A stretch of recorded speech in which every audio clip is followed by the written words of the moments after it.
Welcome to the Sage Solutions podcast, where we talk about all things personal growth, personal development, and becoming your best self. My name is David Sage, and I am a self-worth and confidence coach with Sage Coaching Solutions. I'm really glad you're here today, because we're going to spend the next chunk of time untangling a mental knot that every single one of us wrestles with. I want to start by setting a scene. I want you to think back to a Sunday night, but not just any Sunday night. The house is quiet, your weekend is winding down, and you're looking at the week ahead. In that moment, you get a burst of inspiration. You say, you know what? It's a new week. No more. You become the visionary. You set massive, exciting goals for yourself. You tell yourself, this week, I'm locking in my finances, or I'm starting that diet, or I'm going to pick up that hobby I've always wanted to start, or habit, or whatever else it might have been. This week, I am putting my head down and doing the hard work, because you know it will pay off in the long term. Sunday night you, the visionary, has endless discipline and a flawless master plan. We've all been there. But then, Tuesday afternoon rolls around, and you're exhausted. Your day did not go as planned. And before you know it, you're eating a donut and scrolling on your phone for 2 hours, and then buying a bunch of things that you don't need. Or whatever version actually happened to you, grabbing whatever is easiest and the most comforting sounding thing that's immediately available to you. And it just sounds like the greatest idea in the world in that moment. You just want it so bad. Poof, your visionary, gone. Replaced by this totally different person. Someone who just wants to feel good right now. Once again, it's not just you. It's literally all of us. At least some of the time. I know this cycle intimately. I've lived it. I can't even tell you how many times, especially being in the thick of personal development, there are so many opportunities to do the perfect morning routine or implement so many different health or mindfulness or insert thing here hacks that it's physically impossible for me to have done all of them. There are so many technically good for you things that pop up that I get this feeling of inspiration to do. Just because I'm a coach and I work with people, and just because I'm passionate about this, by no means at all does that mean that I don't struggle with what we're talking about today, with valuing the immediate over the long term, with temporal discounting. But before we get into it, our goal with this podcast is to share free, helpful tools with you and anyone you know who is looking to improve their life. So take action, subscribe, and share this podcast with them. So if I'm being honest, I might actually be worse than the average person at this in some ways. When you combine the fact that I do have pretty severe ADHD, and therefore my brain is very wired towards seeking out stimulation, and truly detests boredom. In fact, I think there's been some studies that show that an ADHD brain experiences boredom partially the same as pain. But we're not doing an episode on ADHD today. I'm just saying I feel this because in some ways I'm extra wired to make this trade-off even beyond the normal. And then you throw on top the fact that a huge portion of my interests are about some form of self-betterment, whether it's like health, fitness, and longevity, or personal growth, development, self-help, or financial intelligence, passive income, like different bettering different areas of my life. So I'm constantly being exposed to things that I could be doing to make my life better in the long term by making a short-term concession. It makes for an interestingly weird situation where I am probably thinking about having to make these trade-off decisions both more often than the average person and more predisposed to make the wrong choice than the average person. Now, none of these things are excuses. It's just me being honest with myself. So let me give you an example. In the last month, I decided I was going to put some extra emphasis on my health because health is easily one of the areas that comes with the biggest long-term payoff for some short-term pain. And I've been doing a lot of thinking about this exact topic, about temporal discounting. And in general, I feel like I've been doing a pretty good job, if I'm being honest with myself. However, about 2 weeks ago, I was on a pretty good track. And then I had a pretty stressful long day. I worked a double shift. And even though I knew we had plenty of filling, tasty enough, and healthier food at home, I wanted what I wanted in the moment. And I suggested to my wife that we should get Taco Bell. And she usually is more of the voice of reason when this specific craving pops up for me. And, it had been a long day, so she was like, yeah, you know what? Sure. She tried to talk me out of it for a little bit, but not super long. And she's usually much better about what she gets there than I am. I tend to go pretty ham when I get there. I can eat a lot of food. And so it can be decently derailing when I, go way off track because I can fit quite a lot. And, even though I knew it was not a good trade-off, that it was not helping me achieve what I was going to do, and it was going to put me behind, I chose to do it anyways. Now, there is nothing wrong with this necessarily, because a lot of people, when they are looking to get healthier, they build in cheat meals, and this can help add to sustainability. So this story would be kind of blah if it just ended there. However, the next day, I had an incredibly stressful day. And I'm not going to get into the whole story surrounding it, but it was a very, very crazy day. In the heat of that moment, at the end of that crazy day, I made the decision that I was going to get Taco Bell for a second day in a row. Even though I knew that was a terrible decision and that eating crap, after all of multiple stressful days was actually not doing me any favors for my, mental emotional health. But I did it anyways.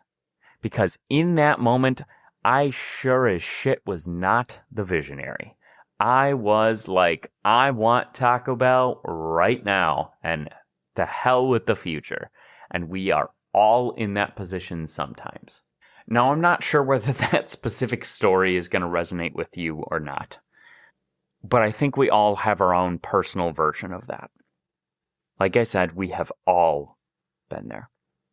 And usually when this happens, what do? We beat ourselves up. We call ourselves lazy. It's so easy to immediately start shaming ourselves.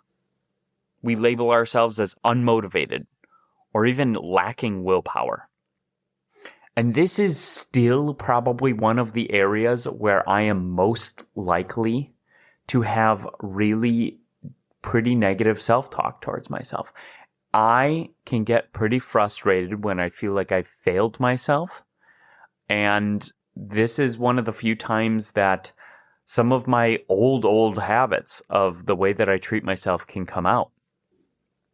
But as we've discussed in previous podcasts, shame is a terrible long-term motivator. It's a weak short-term motivator. In fact, shame's primary function is to demotivate you. It's to take an action and make you never want to do it again.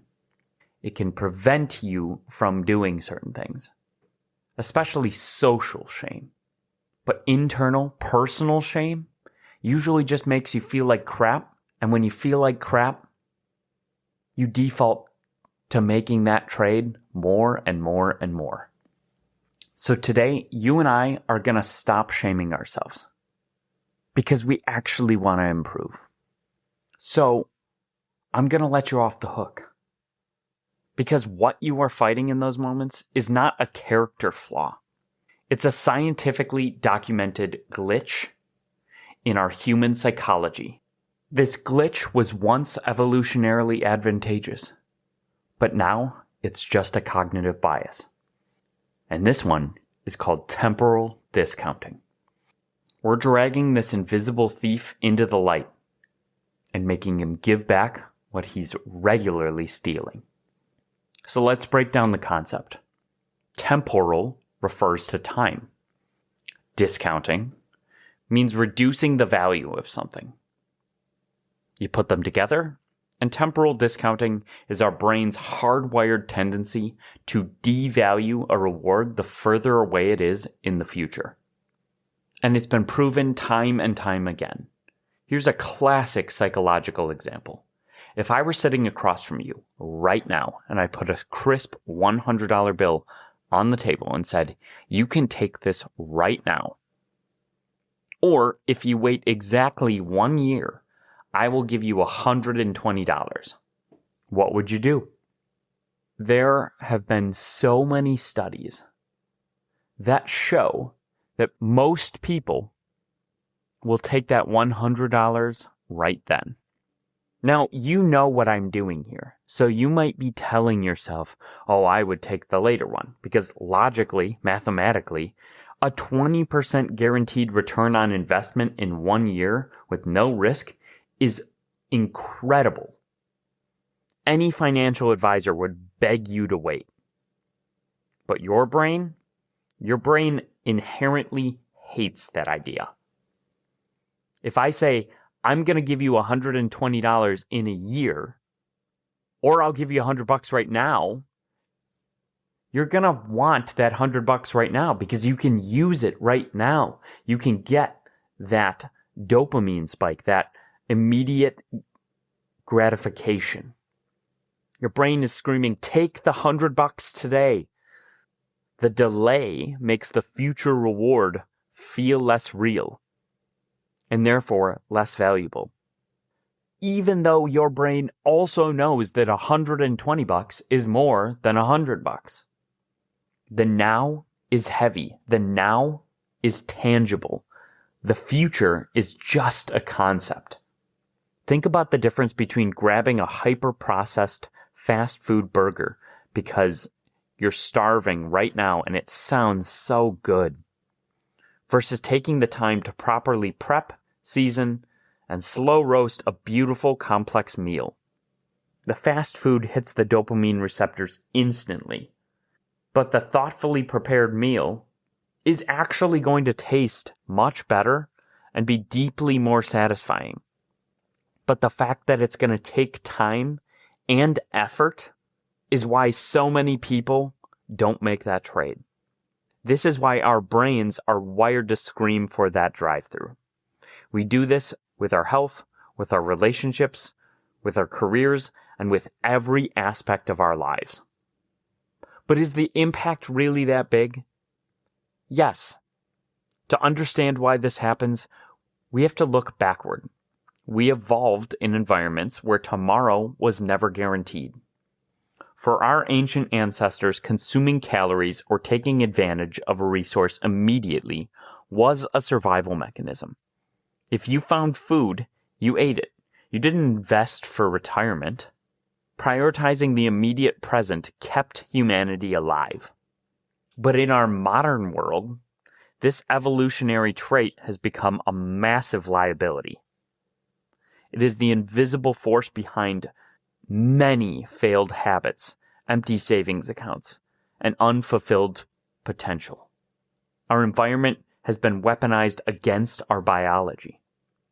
To understand how deep this goes, we have to look inside the brain itself. In a landmark 2004 study published in the journal Science, researchers Samuel McClure, David Leibson, George Lowenstein, and Jonathan Cohen put participants in an fMRI machine to see exactly what happens when we make these choices. They discovered a literal tug-of-war happening inside our heads. When we are offered an immediate reward, the brain's limbic system, our ancient emotional impulsive center, lights up like a Christmas tree. It's the inner toddler throwing a tantrum for that immediate gratification. But when we consider delaying rewards, the prefrontal cortex, the modern, rational, planning part of our brain, takes over. It's the adult in the room. Temporal discounting happens when our emotional brain simply overpowers our rational brain. When the pull of the present is so strong that the adult gets locked out of the room. It reminds me of one of my favorite quotes by Zig Ziglar. He perfectly summarized this scientific phenomenon decades ago when he said, "The chief cause of failure and unhappiness is trading what you want most for what you want right now." Is it super profound? No. Is it incredibly to the point? Yes. Trading what you want most for what you want right now.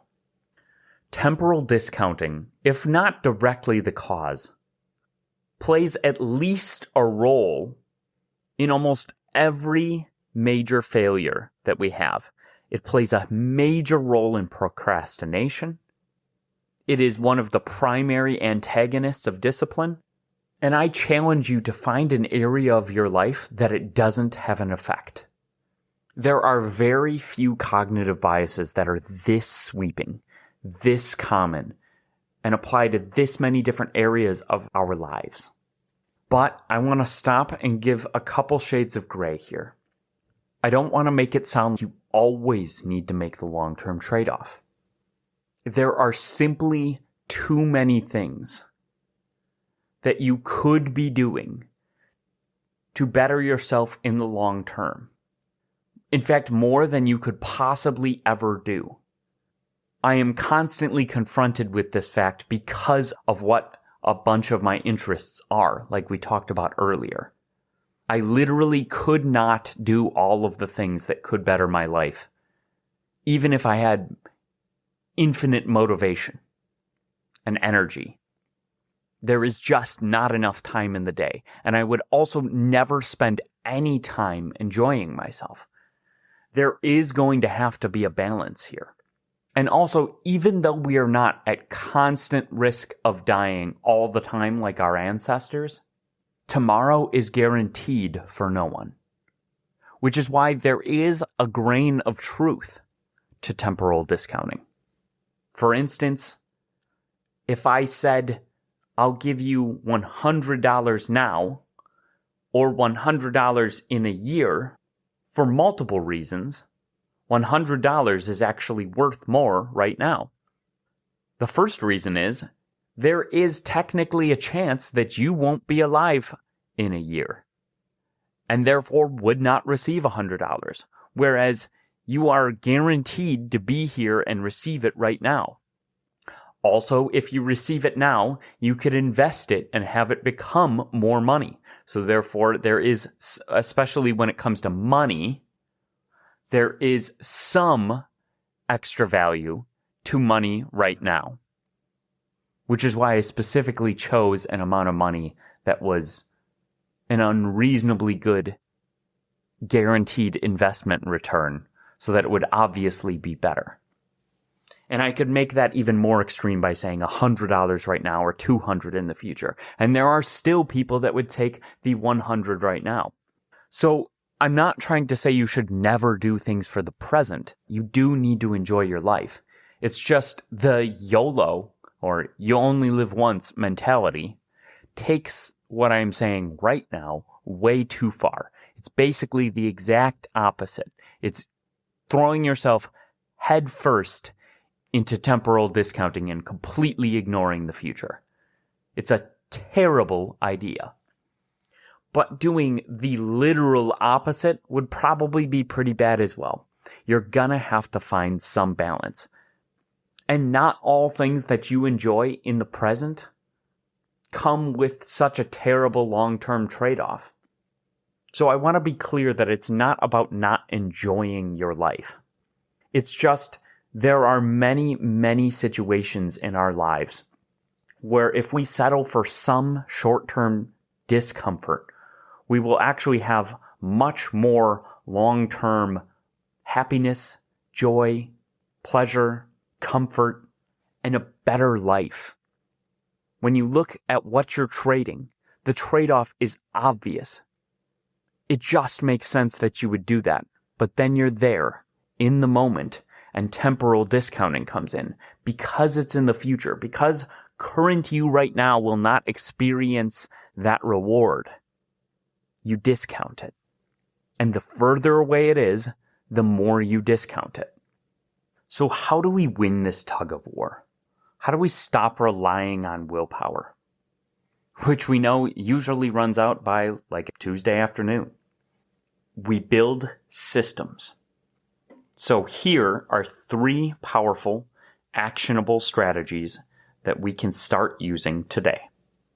Number 1, introduce yourself to your future self. All right, stay with me here. I understand that this first strategy sounds kind of weird, but the science is pretty fascinating. Brain imaging shows that when we think about our future selves, the brain regions that activate are the same ones that light up when we think about a complete stranger. Subconsciously, we feel like we're giving our pleasure and resources away to someone we don't even know. The fix is a psychological practice called episodic future thinking. So take a second here with me. If you're not driving and you're in a space where you can, I want you to close your eyes and visualize something with me. And even if you're not in a place where you can do those things, I still want you to try to visualize this. I want you to picture yourself, and we can do this for any time period, but I want you to picture yourself in 1 year. What are you wearing? What do you look like? What's different? Put yourself in that body. How do you feel? What does your life look like? What things are you seeing? What things are going on in your life? And then go back to thinking about how those things make you feel. When you make your future emotional, real, and vivid, your limbic system actually starts to care about it. Another technique is to have a mock conversation with your future self in your head and treat them like a trusted family member, somebody that you truly care about and want the best for. This way you can take advantage of circumventing the Solomon paradox and give advice to yourself as a third-party observer. And lastly, my favorite, because it's the quickest, it is the immediate reminder that I give myself. Think about how you feel right now, right? You're in the moment. You have desires. You have wants. You are the consciousness experiencing your life. All of the sensations, all of the feelings, all of the desires. Now remind yourself that yesterday you had those things too. And guess what? Tomorrow you're going to experience and be in the now. You will be the you, the consciousness experiencing present you in a year. It's going to be just as real, just as pressing, and you're going to feel all of the pain that you could cause for yourself as well. You will be there. Future you is just present you later on. you will feel that same amount of pain or pleasure. So remember, future you is not different. Future you will be the same consciousness experiencing just a later part of your life. So don't screw future you over. They're not separate. They're you. And by simulating the future pain or pleasure and reminding yourself that you will be that you, it is a powerful reframe that snaps you out of that detachment and helps you calculate much more realistically. It makes you much less likely to discount. You can also create a Ulysses pact. In Greek mythology, Ulysses knew he wouldn't be able to resist the hypnotic song of the sirens. So he didn't rely on willpower. He had his crew tie him tightly to the mast of the ship before they even sailed near the island. And then when they passed the sirens, no matter how much he begged and screamed to go over because of the hypnotic song, he couldn't. And therefore, he got through it unscathed. A Ulysses pact is a pre-commitment. You lock in a choice now, while your rational brain is in charge, so that your emotional brain can't sabotage you later. Does this sound familiar? It's making a choice, a decision. It's tapping in to why, to your resolve, so that you can use your muscle of discipline. And then finally, the third system is to use temptation bundling. This term was coined by behavioral economist Katie Milkman. Temptation bundling is for when the long-term reward is just too far away to motivate you. You can hack the system by pairing a difficult long-term task with an immediate reward that you only get to enjoy while doing the hard task. If you love a certain podcast, then you only get to listen to it while working out. If you love a specific fancy coffee, then you only get to drink it while doing your taxes or budgeting. You are bringing the reward into the present moment to satisfy your limbic system, allowing your prefrontal cortex to get the work done. And these three strategies aren't mutually exclusive. You can do all three. And that's not even getting into all of the other things that we've talked about surrounding action and courage and failing forward and avoidance and grit or building habits so that they're automatic. So to review the three systems for dealing with temporal discounting, you familiarize yourself with future you, either by putting yourself in future you's place with visualization and making them real, or by having a conversation with future you to make them feel more real, and finally by reminding yourself that future you is present you, just later, that you will be that person experiencing it and it will feel just like now. The second system is by making a decision, by burning your boats, by taking away the other options, by tapping into your why, your resolve, and your discipline, by increasing the friction for the thing you shouldn't be doing and decreasing the friction for the thing you should be doing. And the third strategy is by pairing short-term rewards with the hard things that you need to do.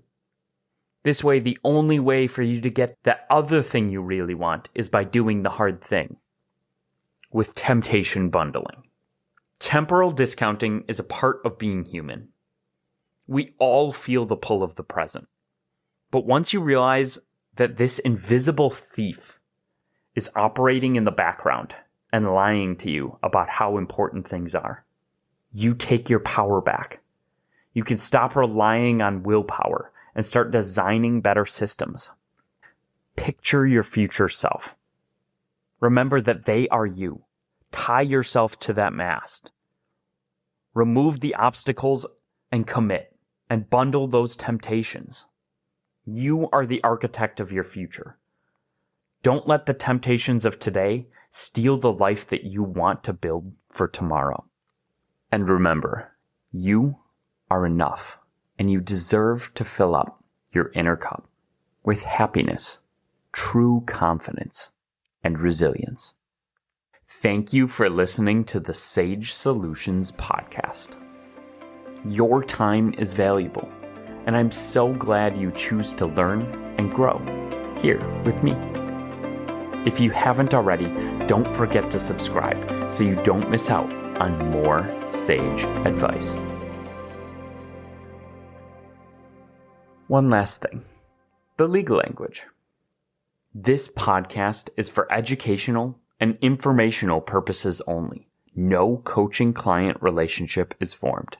It is not intended as a substitute for the personalized advice of a physician, professional coach, psychotherapist, or other qualified professional.